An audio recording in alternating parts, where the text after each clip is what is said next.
आज की इस प्रेस कॉन्फ्रेंस बहुत ही फोकस प्रेस कॉन्फ्रेंस है। आप तमाम लोगों को पता है कि कुछ दिनों से देश में एक मुद्दे को लेकर विपक्ष काफी आवाज उठाई है, सड़कों पे भी, संसद में भी। उसमें कई सवाल उठे हैं, कई डेटा आप लोगों के सामने रखा गया है।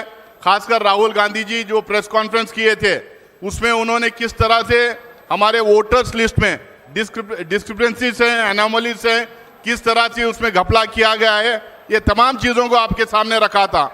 उसके बाद में हम तमाम अपोजिशन के पार्टीज ये एक्सपेक्ट कर रहे थे कि इलेक्शन कमीशन अपने तरफ से क्लैरिफिकेशन देगा, इलेक्शन कमीशन अपने तरफ से इसमें जवाब देगा और ट्रांसपेरेंसी जो हम लोगों के सामने रखना चाहिए उसके तहत सारी बात को एड्रेस करेगा। लेकिन जिस तरह की प्रेस कॉन्फ्रेंस कल हुई उससे एकदम साफ है कि जो आरोप हम लगा रहे थे, जो लगातार इस देश में कई सालों से, खासकर पिछले 10-11 साल में जो ऑटोनोमस बॉडीज हैं, जो कॉन्स्टिट्यूशनल बॉडीज हैं, उसको जिस तरह से सरकार हथियाली है, जिस तरह से उसको गुमराह करके रखी है, जिस तरह से ये कॉन्स्टिट्यूशनल बॉडीज कॉम्प्रोमाइज किए गए हैं, उसी तरह से हम लोग इलेक्शन कमीशन का भी जो है एक तरह से कॉम्प्रोमाइजिंग होते हुए दिखाई देता है। कल की खासकर जो प्रेस कॉन्फ्रेंस थी उसको लेके अपोजिशन पार्टीज उसको पॉइंट बाय पॉइंट रिबटल करना चाहते हैं, उसका जवाब देना चाहते हैं। जो मुद्दा हम लगातार लोकसभा राज्यसभा में उठाते आए हैं उसको लेके कुछ सवाल हमारे जो मन में हैं और जो जवाब हम चाहते थे उसका भी जो जवाब हमको नहीं मिला, उन चीज़ों को लेके आज हमारे अपोजिशन पार्टीज के कुछ रिप्रेजेंटेटिव्स को यहाँ हम लोगों ने बुलाया है। बल्कि सारे 20 पार्टीज के रिप्रेजेंटेटिव्स आना चाह रहे थे, लेकिन हम क्योंकि प्रेस कॉन्फ्रेंस में कुछ ही लोगों को बात करना था तो हम 8 पॉलिटिकल पार्टीज के रिप्रेजेंटेटिव्स को यहाँ पे बुलाए हैं, वो अपनी बात रखेंगे। मैं शुरू करूंगा, इंडियन नेशनल कांग्रेस के गौरव गोगोई जी अपनी बात रखेंगे, उसके बाद में राम गोपाल यादव जी बात रखेंगे, उसके बाद में टीएमसी की महुआ मोइत्रा जी बात रखेंगे, उसके बाद में डीएमके के अभी तिरुचि शिवाजी आए नहीं आए तो वो बात रखेंगे, उसके बाद मनोज झा जी बात रखेंगे, अरविंद सावंत जी शिवसेना से बात रखेंगे, संजय सिंह जी आम आदमी पार्टी से बात रखेंगे और सीपीएम और लेफ्ट ब्लॉक से जॉन ब्रिटास अपनी बात रखेंगे।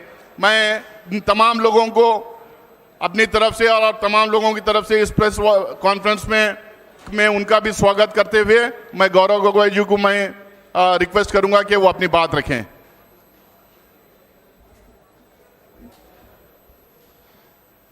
धन्यवाद नासिर हुसैन जी।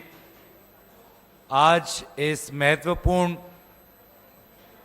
संवाद वार्तालाप में उपस्थित आदरणीय राम गोपाल यादव जी, आदरणीय महुआ मोइत्रा जी, अरविंद सावंत जी, संजय सिंह जी, मनोज झा जी, जॉन ब्रिटास जी, यहाँ पर उपस्थित मीडिया के दोस्तों, आज का जो विषय है वो बहुत ही महत्वपूर्ण है।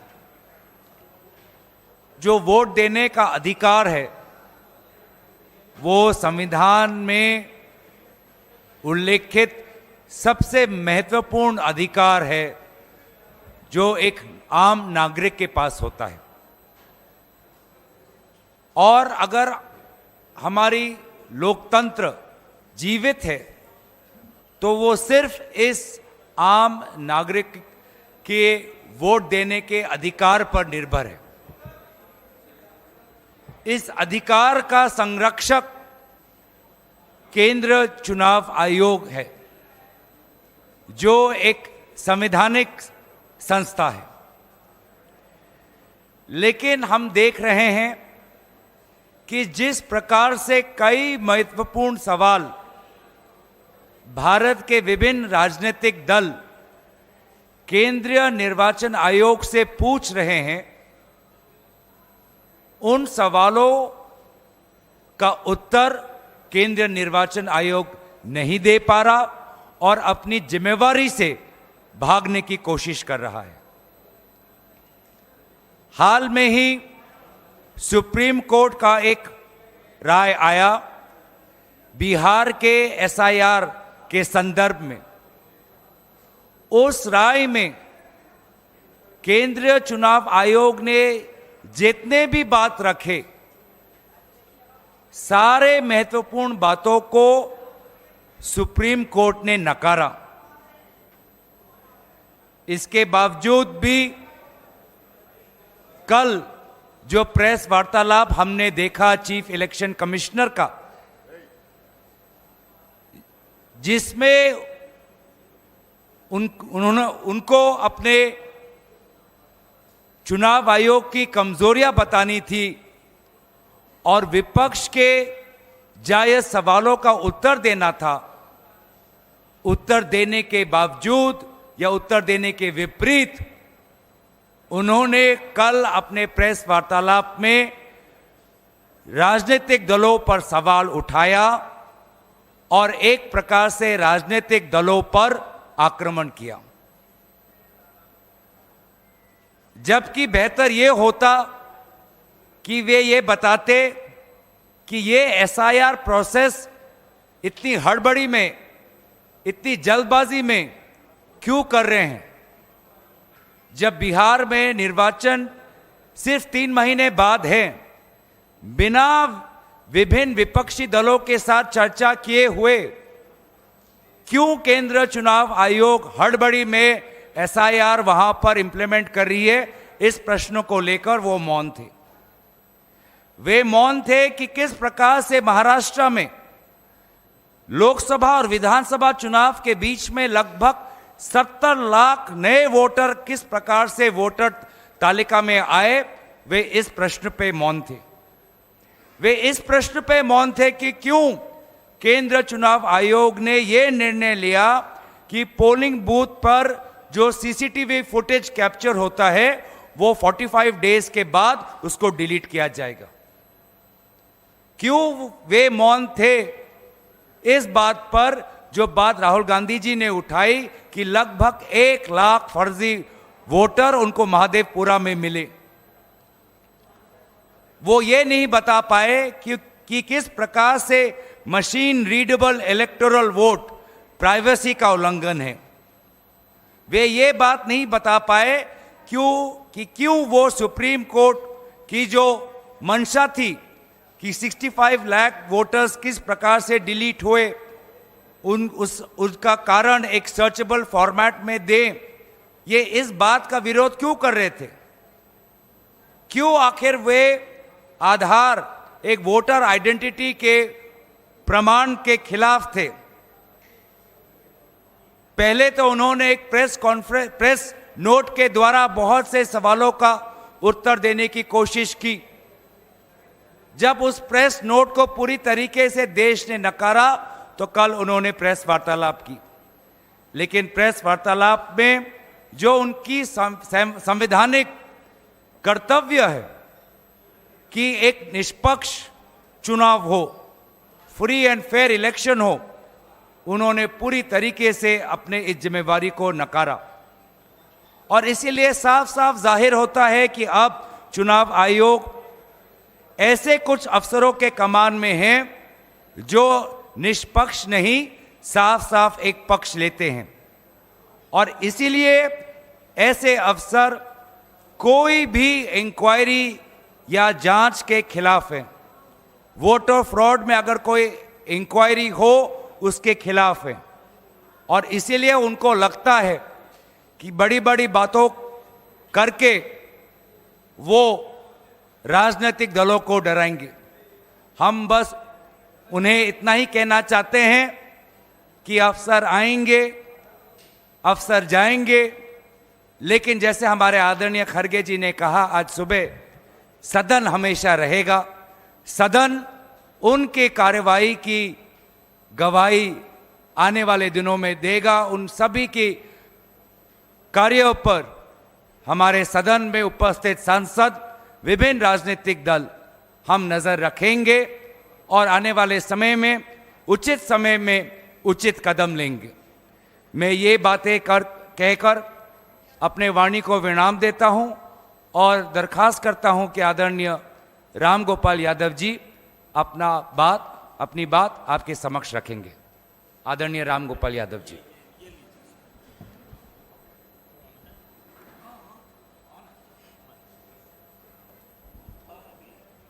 लीजिए। हो गया।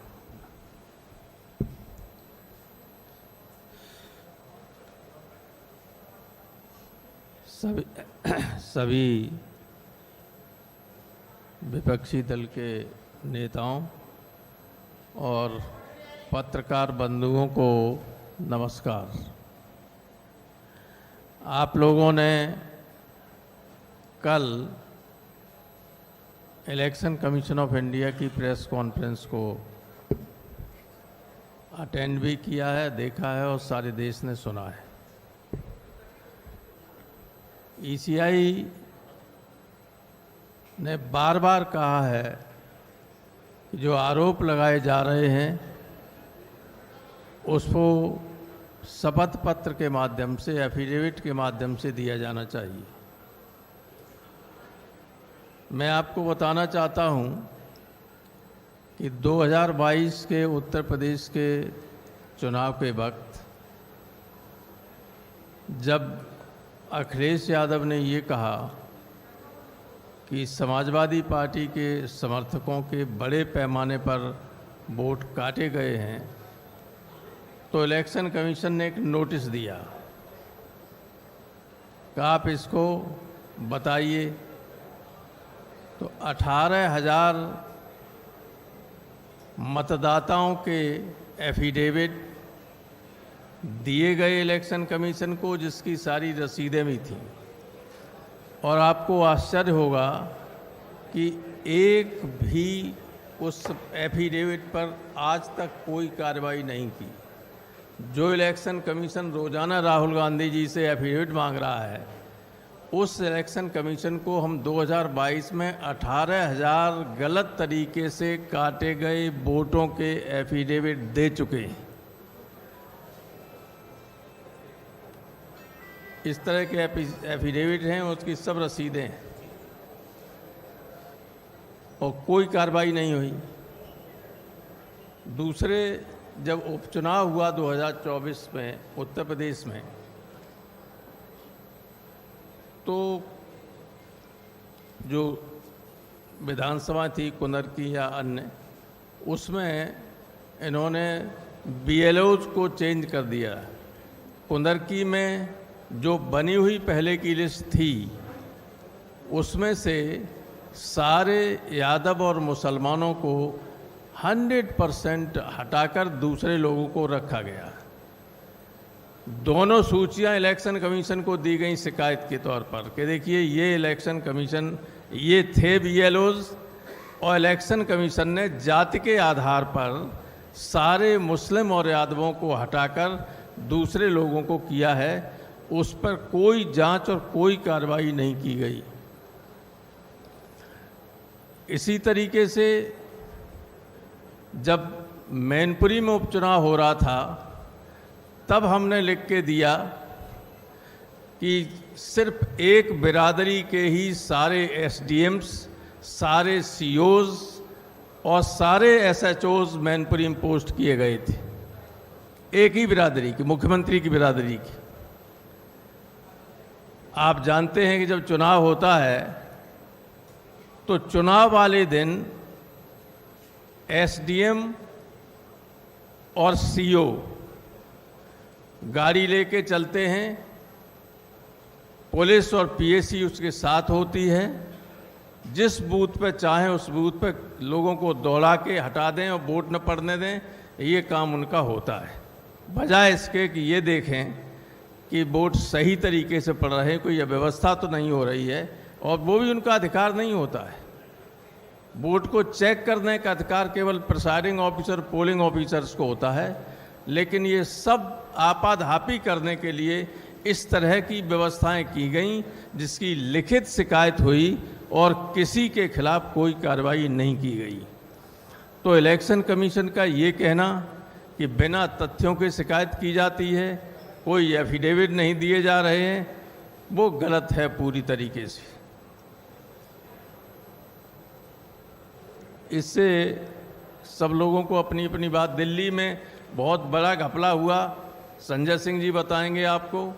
और हमारे यहाँ तो अभी से फिर वोट काटने की प्रक्रिया शुरू हो गई उत्तर प्रदेश में। अभी से पूरे उत्तर प्रदेश में ट्रांसफ़र की लिस्ट आप देखिएगा। अगर ठीक जगह पर कुछ हमारे जो ये समझते हैं कि ये समाजवादी पार्टी के समर्थक लोग हो सकते हैं, अधिकारी, उन सब को साइड लाइन करके दूसरे तरह के अधिकारियों को पोस्ट किया जा रहा है। और यही चुनाव के वक्त रहेंगे आगे चल के 27 में। तो ये सारी गड़बड़ियाँ कैलकुलेटेड वे में होती हैं और इलेक्शन कमीशन पूरी तरह से नज़रअंदाज करता है हमारी शिकायतों को। ये हमारी शिकायत इलेक्शन कमीशन से है, जबकि भारतीय संविधान के आर्टिकल 326 में ये लिखा है कि जिस व्यक्ति ने 18 वर्ष या उससे ज़्यादा की उम्र प्राप्त कर ली है उसका वोट रजिस्टर होगा। अगर उसका वोट रजिस्टर नहीं है तो उल्टी तरफ से पढ़ें तो इसका क्या अर्थ होगा? एनआरसी लागू हो गई। कोई भी दरोगा ये कह दे कि भाई संजय सिंह का वोट नहीं है, इनका वोट नहीं है, तो वोट नहीं है माने ये नागरिक नहीं है देश के। ये बहुत ही गंभीर स्थिति है। इस गवर्नमेंट का मंशा और इलेक्शन कमीशन का मंशा आर्टिकल 326 के इंटरप्रिटेशन पर देखिए कि बहुत ही गलत है। ये देश के लिए हानिकारक है। गंभीर चिंता की बात है सारे देश के नागरिकों के लिए। जिनका वोट नहीं होगा उनसे सरकारी अधिकारी कोई भी ये कह सकता है कि तुम तो इस देश के नागरिक नहीं हो। तो ये स्थिति है और इसको आप लोगों के माध्यम से मैं चाहता हूँ कि देश की जनता को जागृत कीजिए। आप भी केवल सत्ताधारी दल की बात मत सुनिए, विपक्ष की भी बात सुनिए। यही देश को बनाने का काम करेंगे। बहुत धन्यवाद। बहुत बहुत शुक्रिया राम गोपाल यादव जी। जब से राहुल गांधी जी ने खुलासा किया है, अलग अलग देश के हिस्सों से अलग अलग कहानियाँ सामने आ रहे हैं, अलग अलग तरह से इलेक्टोरल फ्रॉड किया गया है। मैं अब मधु को करूंगा, महुआ मोइत्रा जी से, जो टीएमसी से हैं और वेस्ट बंगाल से सांसद हैं। Good afternoon, everyone. Thank you very much, all the members of the press, for being here. I'm here as a representative of the All India Trinamool Congress, and I'd first like to begin by saying that on 27th February 2025, the Honorable Chief Minister of West Bengal and chairperson of our party, Srimati Mamata Banerjee, was the first person to raise the issue of the duplicate EPIC voter cards.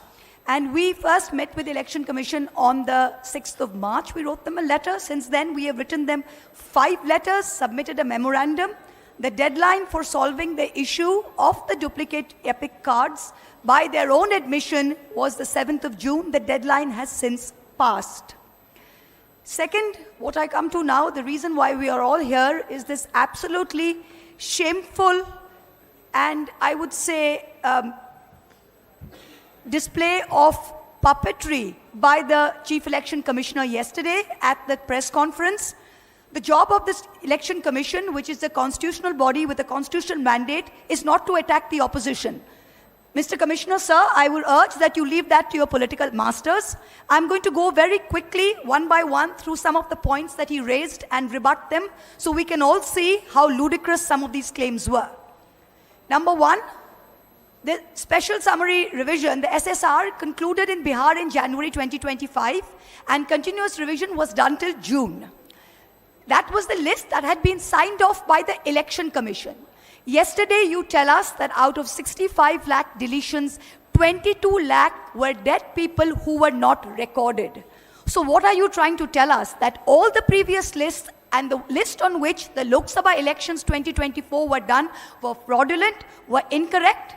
If that is indeed the case, then all of your election commissioners, your entire election commission, current and previous years, should be prosecuted, and this current Lok Sabha, which is based on fraudulent election lists, should be dissolved immediately. Because the credibility of the people's mandate and the legitimacy of this government is at stake. That's the first thing. The second thing, the election commissioner is going on asking the opposition for affidavits. What is an affidavit? Please understand, you can do a suo motu inquiry when someone raises an objection if your intentions are bona fide. We are only pointing out flaws in your own documents. Are you asking us to authenticate your own documents by an affidavit? These are your documents that have flaws by your own admission. You yourself said that 22 lakh people were there and they were not put on record, so that is a flaw. Can you, Mr. Chief Election Commissioner, put on affidavit that this list of 65 lakh deletions are correct?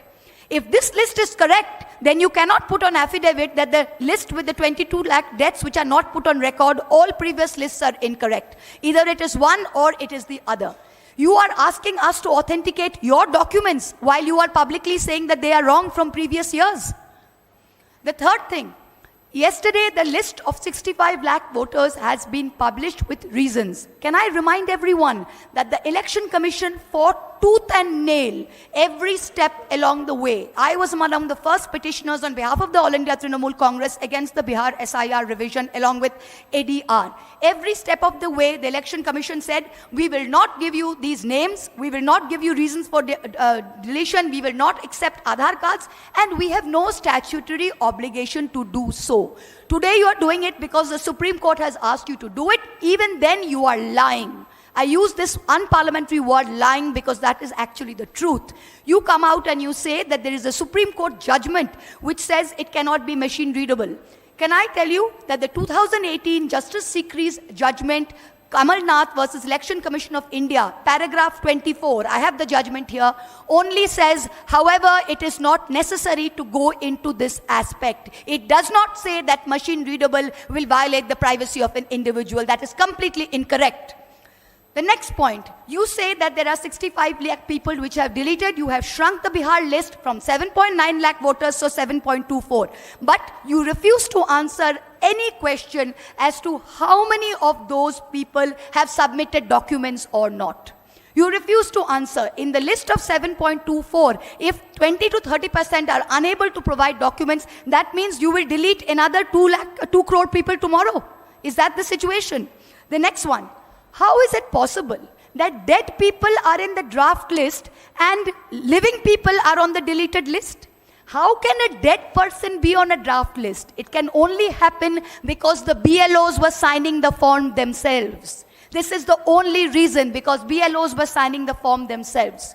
Yesterday, the CEC said out of 65 lakh voters, only 28,370 have filed claims and objections. You mean to tell me only 0.4% of those deleted have filed claims and objections?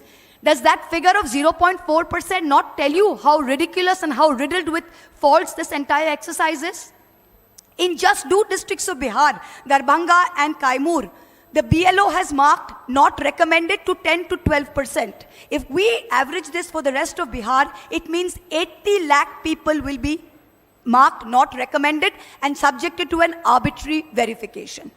So based on all of these, we can go on till the cows come home. But can I tell you, based on just these 5 points yesterday that the CEC said, this is ludicrous. It is not the job of the Chief Election Commissioners to attack the opposition. Your job, sir, is to go into great detail as to what the valid queries raised by the opposition was. Thank you. Thank you Mahua ji. अब बिहार जहां पे 65 lakh voters को delete किया गया है और वहाँ के अपोजिशन के पार्टीज वोट अधिकार रैली कल स्टार्ट किए हैं. 17 दिन की रैली भी वहाँ पे चलेगी. मैं आरजेडी के नुमाइंदे मनोज झा जी से रिक्वेस्ट करूँगा कि अपनी बात रखें. शुक्रिया नासिर भाई. Thank you everybody here. हम सब की मौजूदगी आपको ये बता रही है. आपने इस तरह का प्रेस कॉन्फ्रेंस समस्त विपक्ष का अपने ही चुनाव आयोग के खिलाफ इससे पूर्व नहीं देखा होगा, क्योंकि हमारा ये चुनाव आयोग अपने को नया चुनाव आयोग कहता है. ये पहली बात मैं कहना चाहता हूं. दूसरी बात, कल जब चुनाव आयोग आयुक्त महोदय ने प्रेस कॉन्फ्रेंस की, आप सबको यह एहसास हुआ होगा कि वो हमारे सवालों को क्लैरिफाई नहीं कर रहे थे, स्पष्टीकरण नहीं दे रहे थे, बल्कि वो उस मौके का इस्तेमाल कर रहे थे किसी के इशारे और इरादे को साफ तौर पर पब्लिक डोमेन में रखने का। तीसरी चीज, रविवार का दिन चुना गया क्योंकि कल ही 11 बजे दिन से सासाराम से राहुल जी, तेजस्वी जी और समस्त विपक्ष ने वोट बचाओ यात्रा शुरू की। तो उन्हें लगा कि इस विजुअल को, इस संदेश को कैसे ब्लॉक किया जाए। तो महोदय सामने आए। मैं एक एक पत्रकारों के सवाल को मैंने सुना है, एक भी पत्रकार के सवाल का जवाब नहीं मिला, बल्कि उनके चेहरे की खींच बता रही थी कि उनके पास जवाब नहीं है। मैं कम से कम आप लोग बधाई के पात्र हैं कि आप लोगों को मिसलीडिंग का तमगा नहीं मिला। नहीं तो अब तक चुनाव आयोग हर आपत्ति, हर शिकायत के बदले ये कहता था मिसलीडिंग। हमने कुछ लोग माननीय सर्वोच्च न्यायालय में उपस्थित किए, जो जिंदा लोग हैं, जिनके साथ राहुल जी ने चाय भी पी। अब उसके लिए अगर कोई सरकाज़म में लिखे तो लिख सकता है a great T with ghost, भूतों के साथ चाय एक शाम। और कोई फर्क नहीं पड़ता है चुनाव आयोग को, क्योंकि चुनाव आयोग नकार रहा था। जैसा महुआ ने कहा, हमारे पूर्व के तमाम साथियों ने कहा, जो चीजें आपको सर्वोच्च न्यायालय के बाद करनी पड़ रही हैं, अभी भी कितनी पारदर्शिता है हमें डाउट है। हम तो आपके पास सबसे पहले गए थे, चुनाव आयोग के पास गए थे, हमने दरखास्त की थी। आज कहना नहीं चाहता आपका व्यवहार क्या था। आप में से अधिकांश लोगों के साथ बाइट में हमने बाहर कहा कि मीटिंग सौहार्दपूर्ण नहीं थी, आप सुनना नहीं चाह रहे थे। आपको किसी ने कह दिया था ये फैसला लो, चाहे इससे कितनों भी फासला हो लोकतंत्र का। वो तो भला हो कि पिटिशनर पहुंचे सर्वोच्च न्यायालय आपके नकारने के बाद, और तीसरे हियरिंग में माननीय सर्वोच्च न्यायालय ने एक दिशा दी। 2 बार पहले भी आपसे कहा आधार को इंक्लूजन के लिए, चूंकि उसका सैचुरेशन 86-87% है बिहार में, आप इस्तेमाल करो। आपने नहीं किया। अब संभवतः आप करेंगे। मैं संभवतः इसलिए कह रहा हूं क्योंकि हम ग्राउंड रिपोर्ट का इंतजार कर रहे हैं, एक एक ग्राउंड रिपोर्ट का। ये हठधर्मिता, ये अहंकार हमने चुनाव आयोग के पर्सोना में नहीं देखा था। हमारी आपत्तियां, चाहे राहुल जी हों, तेजस्वी जी हों, अखिलेश जी हों, या मंच पे बैठे कोई लोग हों, दिल्ली का मामला हो, महाराष्ट्र का हो, हरियाणा का हो, हमारी शिकायत इसी किताब की ताकत से आती है। ये भारत का संविधान है। कल माननीय मुख्य चुनाव आयुक्त कह रहे थे कि हमसे सवाल पूछ रहे हैं, संविधान पे सवाल उठा रहे हैं। महोदय, आप संविधान के पर्यायवाची नहीं है, आप जन्मे हैं संविधान से। ये तो आप मोदी जी की तरह बोल रहे हैं कि उनकी आलोचना राष्ट्र की आलोचना है। मोदी जी राष्ट्र के पर्याय नहीं है। सरकार हो, संसद हो, न्यायालय हो, पॉलिटिकल पार्टीज हो, हम इस किताब की ताकत से पैदा हुए हैं। और इस किताब की आड़ लेकर के आप इसकी धज्जियां मत उड़ाइए। मैं तमाम अपने साथियों के माध्यम से एक ही बात कहूंगा, this book is for protection, safeguard, it can not be A shield for your defiance of constitutional propriety and morality. That is what you are doing. आपने कल एक आखिरी चीज कहूंगा, एक स्तर पर उनके अंदर राजीव जी आ गए थे, पुराने वाले, शाराना अंदाज में बोला क्या होता है, पक्ष विपक्ष नहीं, सब समकक्ष हैं। ये कहना आसान है, दिखना बड़ा मुश्किल है। कल हम अपने मुख्य चुनाव आयुक्त को ढूंढ रहे थे, वो तो मिले नहीं, बीजेपी का एक नया प्रवक्ता और मिल गया। शुक्रिया। बहुत बहुत शुक्रिया मनोज झा जी।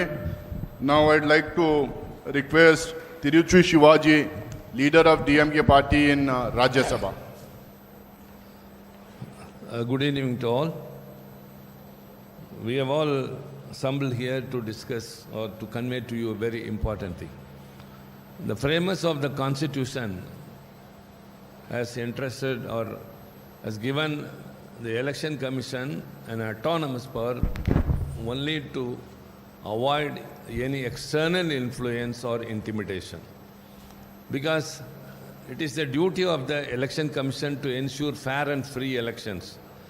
The core thread of democracy is that the common man has to exercise his franchise to elect the government of his intention, of his wish. Whereas now the Election Commission itself is under the scanner.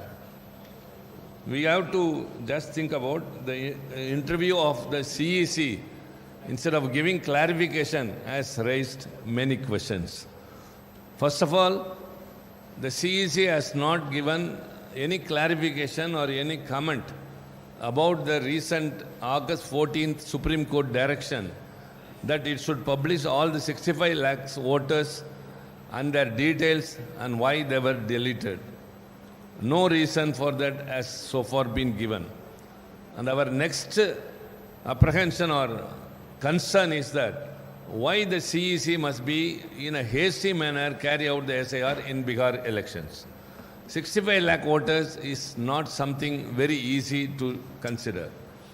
And it is estimated even much more, around 1 crore they say, but they say it is 65 lakh.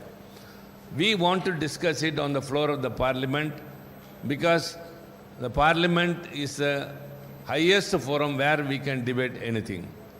Even the constitutional authorities could be debated under various rules, and there are rules, and we are trying for it, whereas the government is not prepared. Here arises many questions which has to be answered and which is left to your thinking why the ruling party is not coming forward for a debate in the parliament on SIR. And our other question is, how can there be so many deletions of eligible voters when house-to-house enumeration has been undertaken? Number two, why the enrollment of new voters is abnormally low when these young voters have been enumerated? Has any database been compiled to show how many youngsters who turned 18 on the qualifying data were included? No transparency in that, and the CEC is not coming forward. So also the procedure for inquiry and 2 appeals, along with their timelines, as contemplated under the Registration of Election Rules 1960, may include a huge number of voters in the forthcoming elections in Bihar. Is the ECI going to address the issue? And will the ECE take these practical difficulties into account while conducting SIR in other states? Because it has started in Bihar. It will spread across the nation. And we are very much concerned that the opposition voters will be deliberately removed by showing reasons. And whereas the CEC is not even has not even come forward to clarify or give an explanation to the Supreme Court's direction why it has not been obliged. So the CEC's interview, the Parliament is not working for all these days, not because we want to stalemate the proceedings. We want to be a party for the smooth functioning, whereas our genuine demand to have a debate in the debating forum is not allowed. And now that the yesterday's interview of the CEC, we expected that it would clarify all our doubts, but nothing has come out. So it has raised many questions again and again, and DMK has already given a memorandum to the Election Commission requesting that they have to remove the deceased voters. Have they done so, or will they do so? All these questions are there. And as far as we, the opposition parties, are concerned, we will resort to all legal remedy as well as the parliamentary apparatus to solve this issue. So this appeal to you all, through you we tell the people that the issue we have taken up is not about individual political parties. It is about the common man in this country whose last right is to exercise his power during the elections, whether he is rich or poor, educated or uneducated, he has a vote in his hand and he can elect a government. Whereas his voter itself, writing itself is deprived, means where is democracy? Democracy is in peril, and CEC, which has to come to the rescue of the common man's vote, now itself is under the scan. So we will resort to these means, and we have got our own responsibility. Kindly people should understand that the non-functioning of the parliament is not because of the opposition parties, it is only because of the ruling party which is not coming forward for a debate. Thank you very much. Thank you Tiruchi Singh ji. Bihar की कहानी आप लोगों ने सुना, जहां 65 lakh vote delete किए गए, targeted deletion हुआ था। अब एक महाराष्ट्र की कहानी ये है कि जहां पे 65-70 लाख वोट फेक वोटर्स को ऐड किया गया था। वहां के सांसद हैं श्री अरविंद सावंत जी, शिवसेना पार्टी को बिलोंग करते हैं, वो अपनी बात रखेंगे। नमस्कार। सारे विपक्षीय आदरणीय नेतागण, उपस्थित पत्रकार भाइयों बहनों, पहली बात है, इससे सबसे ज्यादा अगर क्षति किसी को पहुंची है तो हमें पहुंची है। शिवसेना उद्धव बालासाहेब ठाकरे पार्टी को सबसे ज्यादा क्षति पहुंची। Whimsical behaviour of the CEC, मैंने विम्सिकल कहा, विक्षिप्त है। कल की उनकी पत्रकार परिषद ऐसे लग रही थी कि मानो वो भारतीय जनता पार्टी के प्रवक्ता बनकर पत्रकार परिषद ले रहे हैं। कल उन्होंने जो बयान दिए, हमने 70 लाख की बात अभी सभी लोगों ने की, हमने उस पर बार बार मांग की। लोकसभा के चुनाव में हमारी महाविकास आघाड़ी बहुत यशस्वी रही, सबसे ज्यादा सांसद चुनकर आए, और विधानसभा 5 महीने के बाद में 5 बजे के बाद 46 लाख से ज्यादा लोग वोट करते हैं। तो उसके बारे में हमने सीसीटीवी की मांग की।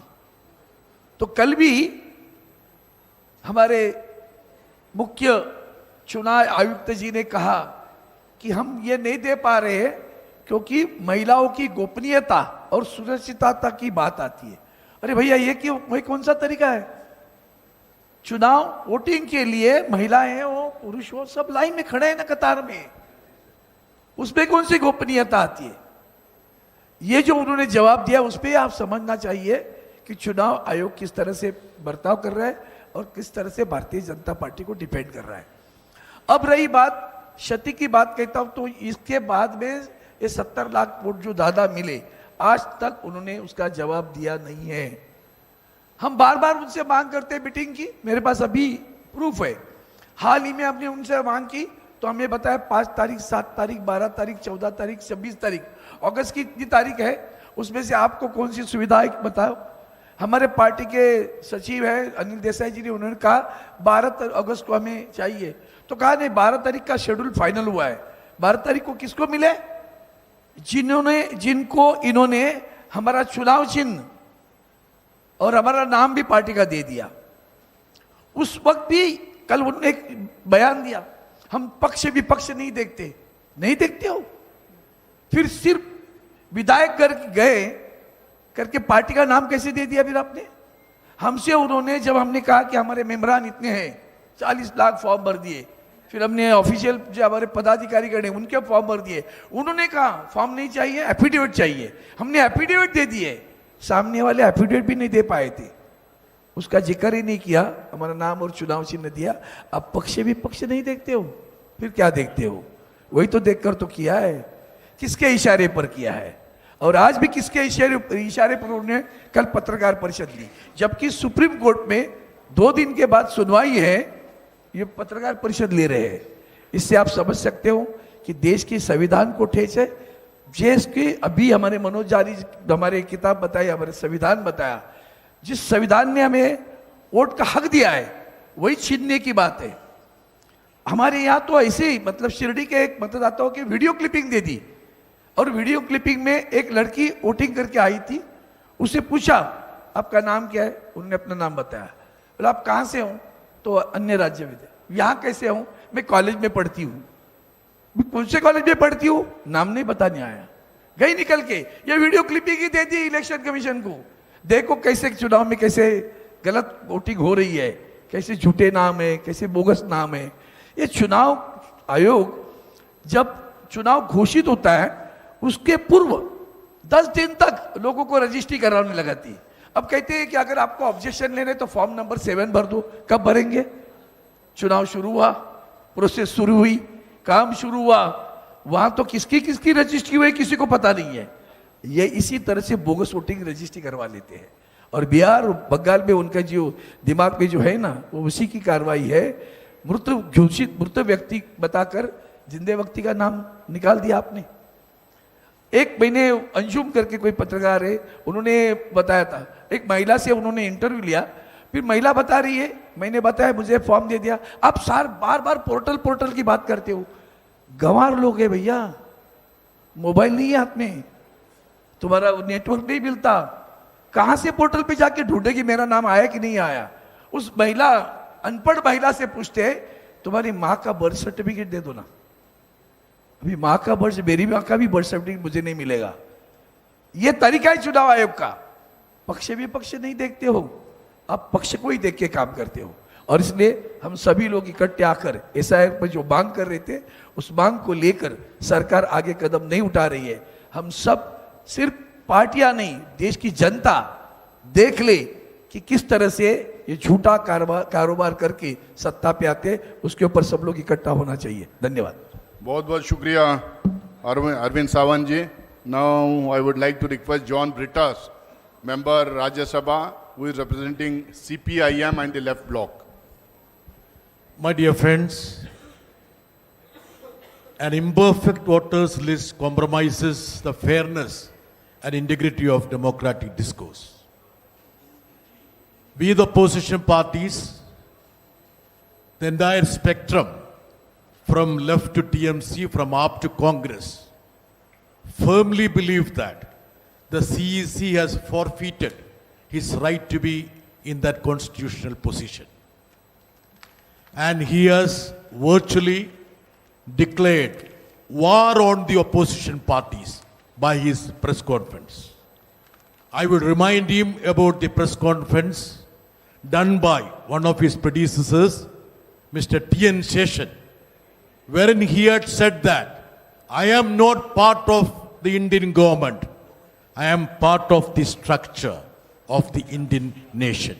That was the profound statement done by none other than T.N. Seshan. From the beginning, the government had an ulterior motive to make Election Commission the B team of the government. That was the reason why in 2023, the government brought in a law to circumvent the judgment of the 5-member constitutional bench of the Supreme Court.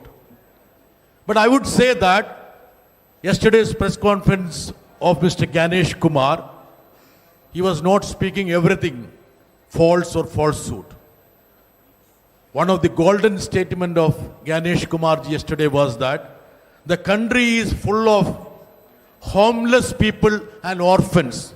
That's why you have zeros in the place of addresses and A, B, C, D, E, F, G in the name of the parents. So he has actually belittled the Prime Minister who claims that there are no homeless people in this country. But according to the Election Commission, there are crores of people who are sleeping on the streets. And we feel that the Election Commission is biased, selective, and unfair. Anurag Thakur, according to him, is part of the Election Commission associate. When the journalist asks a question, why are you not responding to the statement made by Anurag Thakur? The response was that my response is graded. Doesn't mean that he's upgrading the status of Anurag Thakur from a politician's status to the constitutional body status. And isn't the fact that Anurag Thakur also had invaded into the privacy of the individuals. He talked about one lady, Maimuna, having 3 votes in Kerala, whereas the so-called Maimuna were 3 individuals in 3 polling booths. So we feel that there is a diabolic game to make the voters list adulterate from Kerala to Kashmir. In Kerala, the lone seat the BJP has won has been managed by unfair, fraudulent means. Suppose the BJP decides they don't have a chance in other constituencies, they will bring all their sympathizers to one constituencies and they will concentrate in that seat and they will win. So this has created a situation wherein we have no other option but to ensure that a protest is there so that the constitutional body adheres to the rules of the business. Thank you very much.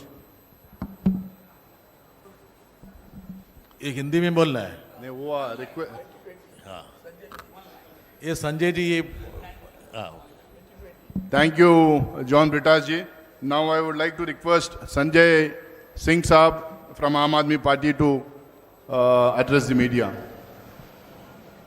सभी विपक्षी दलों के महत्वपूर्ण नेताओं ने अपनी बात आपके समक्ष रखी।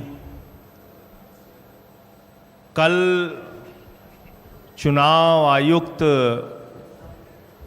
ज्ञानेश कुमार जी की बात को सुन के लगा कि उनका नाम दरअसल अज्ञानेश कुमार होना चाहिए। अज्ञानता की बातें की उन्होंने। या तो वो मूर्ख हैं या जानबूझ के मूर्ख बन रहे हैं या वो हम लोगों को मूर्ख समझते हैं।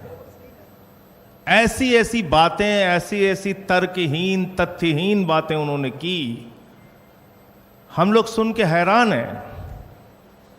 उनसे जो सवाल पूछे गए उसका एक भी जवाब उन्होंने नहीं दिया।